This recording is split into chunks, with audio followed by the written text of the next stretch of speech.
uygun kent ormanları oluşturmak için Rêxistina HDP'ya Wanê bi preskonferansekê projeyên xwe yên ji bo hilbijartinên xwecihiyên sih û êkê adarê eşkere kirin. Demokratik kesimlere dönük geliştirilen bu Hevserokê rêxistina HDP'ya Wanê ümîtte de di destpêkê da balkişan ser rewşa parlamentera HDP'ya Cilêmergê Leyla Güven'a di greva birçûbînê da û ew silav kir. Piştî de berbijêrên hevşaredariya bajarê mezin a Wanê Bediya Özgökçe Ertan û Mustafa Avcı dest bi danasîna projeyan kir. daha modern ve örnek bir kent olmasını istiyoruz. Berbijarên HDP da zanîn ku wan projeyên ji bo hewirdor, perwerdeyî, saxlemî, civakî, aborî û çandî amade kirine. Berbijarê hevşaredariyê Mustafa Avcı got ku ev demek dirêje ji bo pizgirêkên bajarê Wanê bên çareserkirin li ser dahan projeyan xebitîne û encamên baş derketine holê. em nava gel danın.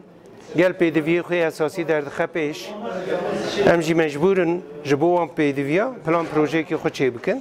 Avcı him projeyên ku hatine amadekirin wiha rêskir. Erdhej zirareke gelek mezin da vî gelî da vî bajarê.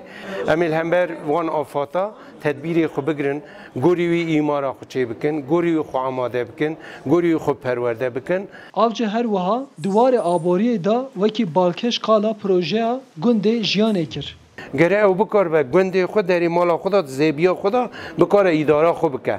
Ji bo ku em wê derê alîkariyê bidinê bikar be zêbiya xwe hilde dayne biçîne bidirû jê feydê bigire ku êdî ihtiyaciyê nebîne ji bo îşekî were navenda bajêr an jî ji vê navendê ra behere metropolekî dinê. Avcı herî dawiyê balkişan ser giringiya behra Wanê û got ku ji bo parastina wê projeyek baş amade kirine. Gola Wanê werhîştine, qirêj kirine, em dixwazin pêşî wî paqij bikin, arîtma tesîsî dibêjin jê ra. Em ê bi wana wan tesîsa heya ji destê me tê ew navçê devdora Golê, em ê li wan navça da giş wan tesîsa bikar bînin.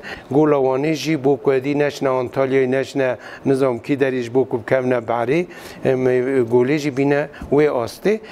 HDP bi preskonferansekê projeyên xwe yên ji bo hilbijartinê sih û êkê adarê yek bi yek parve kir. Bi va projeyê da cur be cur ji bo xwezayê ji bo çandê ji bo civakê û piraniya Wanê proje hebûn. Ev projeyên xwe da gotin ku em ê gava li hilbijartinê da ser bikevin, em ê yek bi yek bêxin meryetê. Arif Aslan, Dengê Amerîka, Wan.